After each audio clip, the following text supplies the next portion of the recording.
Ouça agora a palavra do pastor. Uma mensagem que pode mudar a sua vida. Glória a Deus. A graça e a paz, amém? Jó capítulo 42. Jó humilha-se perante Deus e dá-lhe glória. Então respondeu Jó ao Senhor e disse: Bem sei eu que tudo podes, e nenhum dos teus pensamentos pode ser impedido. Quem é aquele, diz tu, que sem conhecimento encobre o conselho? Por isso falei do que não entendia, coisas que para mim eram maravilhosíssimas e que eu não compreendia. Escuta-me, pois, e eu falarei, eu te perguntarei e tu ensina-me. Com ouvidos meus ouvidos ouvi, mas agora te veem os meus olhos. Por isso me abomino e me arrependo no pó da cinza. Sucedeu, pois, que acabando o Senhor de dizer a Jó aquelas palavras, o Senhor disse a Elifaz o temanita: A minha ira se acendeu contra ti e contra os teus dois amigos, porque não disseste de mim o que era reto, como meu servo Jó. Tomai, pois, 7 bezerros e 7 carneiros, e ide a meu servo Jó, e ofereci holocausto por vós, e o meu servo Jó orará por vós, porque deveras a ele aceitarei, para que eu vos não trate conforme a vossa loucura, porque vós não falaste de mim o que era reto, como o meu servo Jó. Então foram Elifaz o temanita, e Bildade o suíta, e Zofá o naamanita, e fizeram como o Senhor lhe dissera. E o Senhor aceitou a face de Jó. E o Senhor virou o cativeiro de Jó quando orava pelos seus amigos. E o Senhor acrescentou a Jó outro tanto em dobro a tudo quanto dantes possuía. Então vieram a ele todos os seus irmãos e todas as suas irmãs, e todos quanto dantes o conheceram, e comeram com ele pão em sua casa, e se condoeram dele, e o consolaram de todo o mal que o Senhor lhe havia enviado. E cada um deles lhe deu uma peça de dinheiro, e cada um pendente de ouro. E assim abençoou o último estado de Jó mais do que o primeiro, porque teve 14.000 ovelhas e 7.000 camelos e 1.000 jumentas de bois, e 1.000 juntas de bois e 1.000 jumentas. Também teve 7 filhos e 3 filhas. E chamou o nome da primeira Gemima, e o nome da outra Késia, e o nome da terceira Queren-Apuque. E em toda a terra não se acharam mulheres tão formosas como as filhas de Jó. E seu pai lhes deu herança entre os seus irmãos. E depois disso viveu Jó 140 anos, e viu a seus filhos e aos filhos de seus filhos até a 4ª geração. Então morreu Jó velho e farto de dias. Amém. Orando na sexta-feira, o Senhor falou para mim: fale a respeito do meu servo Jó. O livro de Jó começa com muita clareza sobre o mundo espiritual. Há muitos crentes que pensam que o mundo espiritual não existe, mas ele é mais real do que esse mundo físico. Se você abrir o livro de Jó, capítulo 1, você vai ver que exatamente começa a se abrir um momento nos céus em que Deus estava sentado no trono e os anjos estavam se apresentando a ele. Os anjos estavam em fileira se apresentando a Deus a respeito dos seus serviços.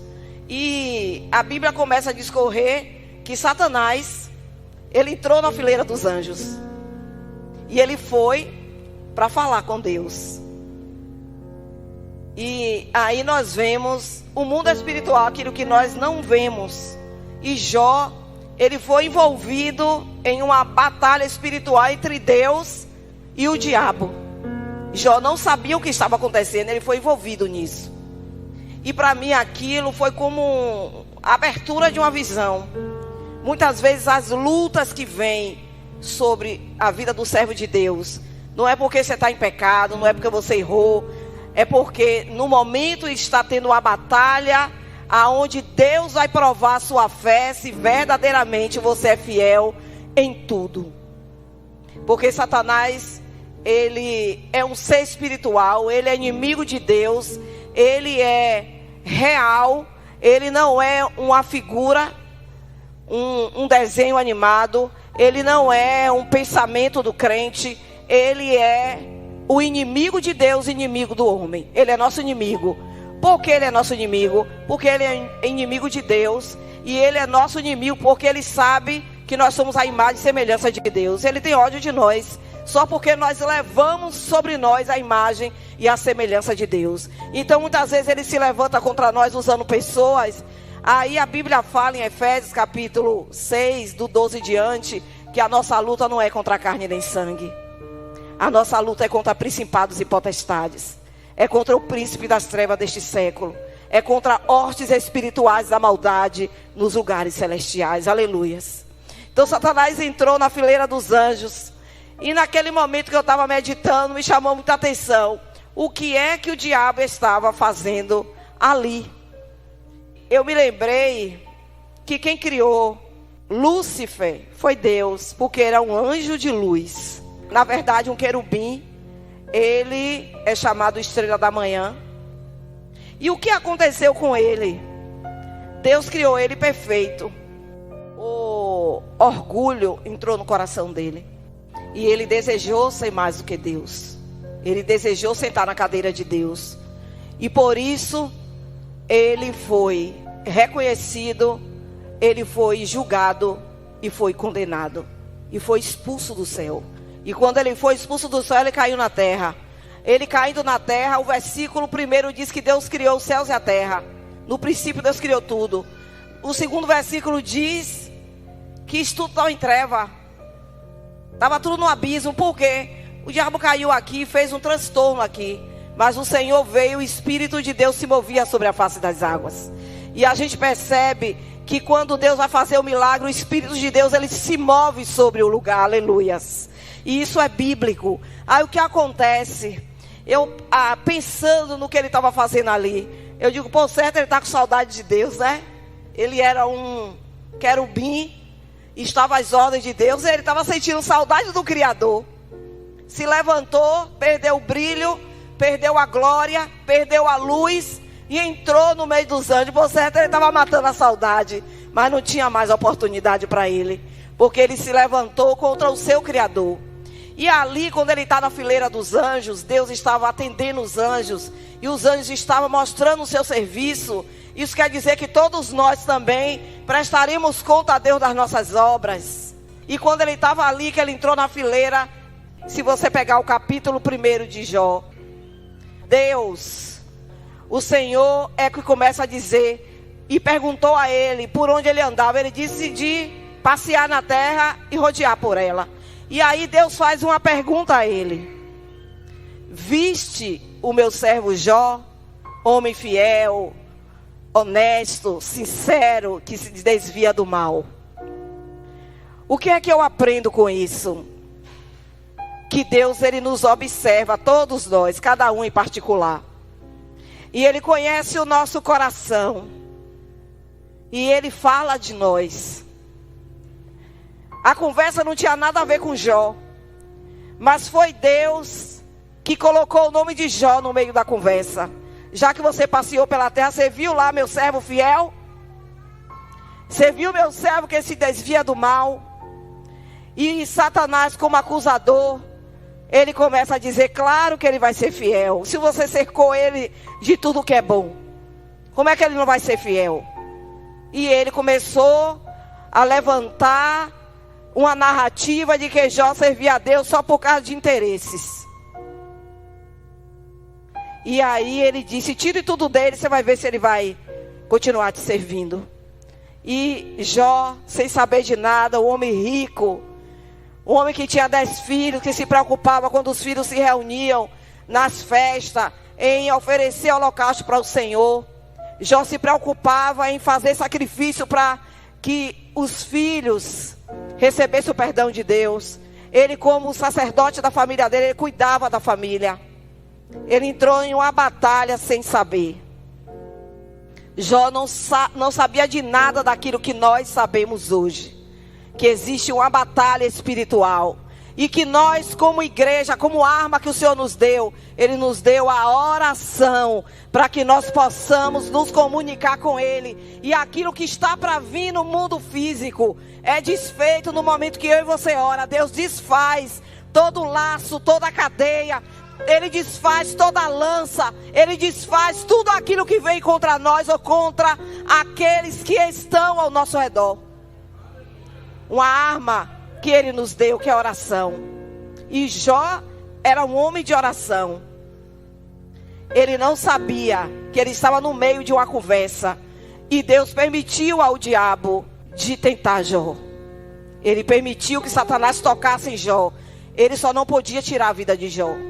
E Satanás, ele saiu dessa fileira dos anjos, ele veio furioso. Em um único dia, Jó perdeu tudo. Além de perder toda a sua riqueza, ele perdeu 10 filhos. Então a dor de Jó, eu creio que não foi tanto pela riqueza, mas por 10 filhos em um só dia, amados. 10 filhos. Nós costumamos dizer que o homem não sente dor como a mulher sente. Mas os filhos é mais dos homens do que das mulheres. Porque a semente é dele. As mulheres é só a terra da qual a semente ela cresce. E Jó estava ali lamentando da sua dor. E perdeu tudo em um só dia. E depois que o diabo fez toda essa obra por permissão de Deus. Porque para ele tocar, ele precisa de permissão. Ele voltou novamente às fileiras, porque ele sabia que os anjos se apresentavam. Ele voltou nas fileiras. E o Senhor disse a ele: você me incitou contra ele, mas ele continua fiel. Aleluias. Jó continuava fiel, porque ele disse: nu eu vim para essa terra e nu eu voltarei. Porque esse deve ser o coração do crente. Tudo que nós temos é do Senhor. Nós não trouxemos nada para este mundo, e certo é que não levaremos nada, nem este corpo que nós temos, nós levaremos. Tudo vai ficar nessa dimensão. Tudo vai ficar aqui. E muitas vezes nós deixamos de fazer as coisas do Senhor para cuidar das coisas materiais, e tudo vai ficar aqui. No momento quando a vida finda, porque quando a morte chega, ninguém vai dizer: aguarde aí que eu vou depois. Depois eu te atendo, agora eu estou ocupado. Ninguém vai dizer isso. Não há tempo para dizer isso aí. Não há tempo. Então, Satanás disse, ele não negou, porque o homem vai dar tudo que ele tem pela sua vida. Satanás, em João 8,44, diz que ele é o pai da mentira. E ele fala daquilo que é peculiar dele, que ele é enganador. Ele é mentiroso, mas ele tem uma boa conversa. Porque se ele conseguiu que uns anjos se rebelassem contra Deus, imagina nós seres humanos que fomos feitos um pouco menor do que os anjos. Então ele tem habilidades que nós não temos. Ele é um ser espiritual. Você não vê ele, eu não vejo. Mas ele nos vê. A única habilidade que ele não tem é que ele não pode saber o que está em nossa mente e em nosso coração. Só Deus tem esse acesso. A verdade é que existe uma batalha espiritual. Existe um mundo espiritual mais populoso do que esse mundo físico.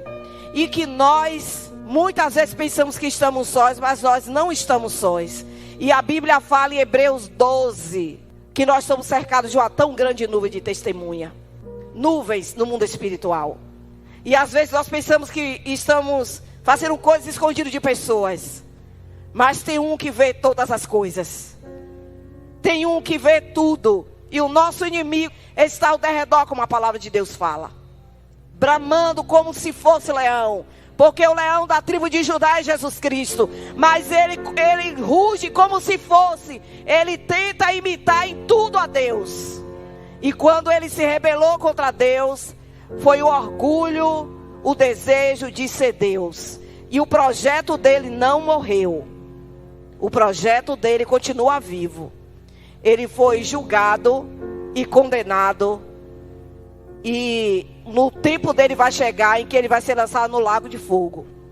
Mas eu quero dizer para a igreja que o projeto dele é que ele não vai sozinho para lá. E ele vai levar a muitos que se rebelam, que viram as costas para Deus, que tem um coração endurecido, que quer viver mergulhado no pecado, que não olha para o que a palavra de Deus diz. Então a primeira coisa que eu quero dizer à igreja: O pecado básico da raça humana é disputar com o Todo-Poderoso. Os homens têm uma tendência de culpar a Deus pelos terríveis problemas da humanidade.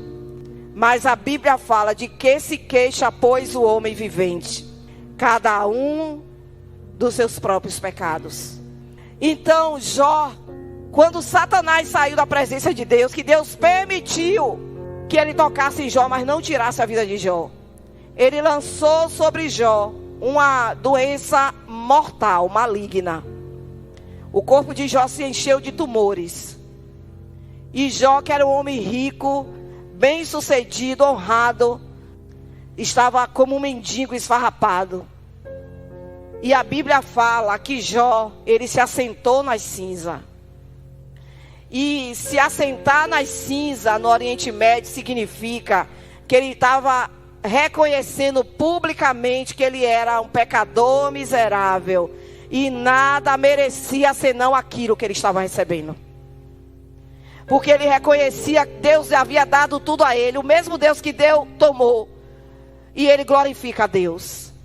E a Bíblia começa a falar que em nenhum momento ele pecou contra Deus. Os amigos de Jó foram consolar ele. Ele estava no pó, perdeu tudo. E esses 3 amigos disseram, não, nós vamos ver qual é o estado de Jó e vamos consolar ele. Só que esses amigos, quando viram Jó, a Bíblia fala que eles choraram por dias. Eles choraram por dias por ver a situação real de Jó. Eles se comoveram. Mas, amados, o que me chamou a atenção é que eles emprestaram a boca para o inimigo de Deus, Satanás, para tentar convencer Jó de que Jó estava em pecado, por isso aquilo estava acontecendo com ele. Quantas vezes a gente está passando por uma dificuldade e alguém vem, será que você não pecou? Será que você não errou? Olhe lá se você fez alguma coisa errada e aí Deus está pesando a mão. Esse não era a situação de Jó. Mas Satanás queria que Jó pecasse contra Deus. E o diabo não se cansa de tentar nos convencer de que Deus não cuida de nós, de que Ele não está nem aí para a nossa dor, de que Ele não está preocupado com aquilo que nós sentimos. Mas nós sabemos que o inimigo de Deus é enganador. E esses 3 amigos de Jó ficou todo o tempo falando coisas, se levantando contra Jó e dizendo, você deve ser ímpio para essa coisa terrível acontecer com você. Que doença maligna. Quem está doente precisa de carinho, de consolo, de atenção, de cuidado, de uma palavra amiga. E isso serve para nós. A gente pode saber até que a pessoa está toda cheia de pecado, mas nós temos que lembrar que o sangue de Jesus Cristo nos purifica de todo pecado. Que não é a minha palavra e nem a sua que vai curar ninguém, mas o sangue de Jesus é que traz cura, é que traz perdão para os pecados. Aleluias. E várias vezes Jó disse, vocês não me consolam, vocês falam para me acusar e me adoece ainda mais. Se fosse para eu ficar curado, eu ainda ficaria mais doente. E ele começou a mostrar a sua justiça, que ele era um homem que servia a Deus, que tinha um coração íntegro, como Deus falou, e que ele oferecia os sacrifícios no tempo certo. Deus escolheu Jó. Ele escolheu um homem que tinha uma vida, uma conduta para provar os santos. Jó não merecia passar nada daquilo, mas Deus escolheu ele para ele ser um exemplo para mim, para você, que Deus ele nos prova do jeito que Ele quer, como Ele quer, com doença, com problema, com dificuldade, com o filho bebendo, com o filho nas drogas, com o marido que não quer servir ao Senhor, com tantos problemas financeiros. Deus nos prova. Cabe a nós dar glória a Deus e aleluia, e dizer, Senhor, com sapato ou sem sapato, com dinheiro ou sem dinheiro, com o marido querendo vir para a igreja ou não, com o filho nas drogas ou não, eu vou te servir e eu vou ser fiel a ti, porque o problema não me limita. Quantas vezes nós ficamos abatidos por causa do problema. Mas nós precisamos adorar a Deus enquanto nós podemos. Porque Satanás, ele só pode deter aquele que está aprisionado com ele. Ele nos cerca para tirar de nós a palavra que ele precisa para nos aprisionar. É nós rejeitarmos Deus. A Bíblia diz, Jesus falando, aquele que vem a mim, de maneira nenhuma lanço fora. Deus não lança fora os seus filhos, nenhum. Ele se cala, ele se calou diante da dor de Jó, porque ele estava provando Jó. E Deus tem o seu tempo para a luta terminar. Ele tem o seu tempo. O certo é, amados, que nós temos uma batalha espiritual. Nós precisamos orar. E nós precisamos ouvir de Deus o que Ele tem para nos dizer. Em um momento Jó disse, eu só quero uma oportunidade de me defender diante de Deus. E ele passou a ter essa oportunidade a partir do capítulo 40. Deus vem a Jó pessoalmente. E aqui até acontece uma teofania. Deus se apresenta a ele em forma humana e conversa com ele. E Jó, então, a primeira lição que nós vamos tirar do capítulo 42, quando Jó fala assim, ó. Então respondeu Jó ao Senhor e disse, bem sei eu que tudo podes, e nenhum dos teus pensamentos pode ser impedido. Deus conhece o nosso coração. Ele sabe aquilo que nós sentimos. E muitas vezes nós falamos algo, porque a Bíblia diz que a boca fala daquilo que o coração está cheio. Você quer conhecer um crente carnal, é só conversar com ele. Ele só vai falar de coisas mundanas. É um crente carnal que não lê a Bíblia. É um crente carnal que não conhece Deus, que não conhece as promessas de Deus. Porque Deus só age em cima da palavra dele. Ele só age em cima da promessa dele. Qual é a palavra que tem poder? A minha é a de Deus que tem poder. E se essa palavra estiver em mim, estiver em você, ela então vai fazer acontecer o milagre. Aleluias.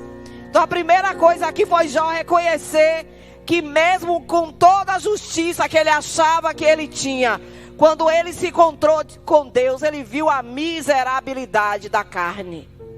Nós não podemos confiar na carne. A inclinação da carne é morte. A inclinação do Espírito é vida e paz. Aleluias.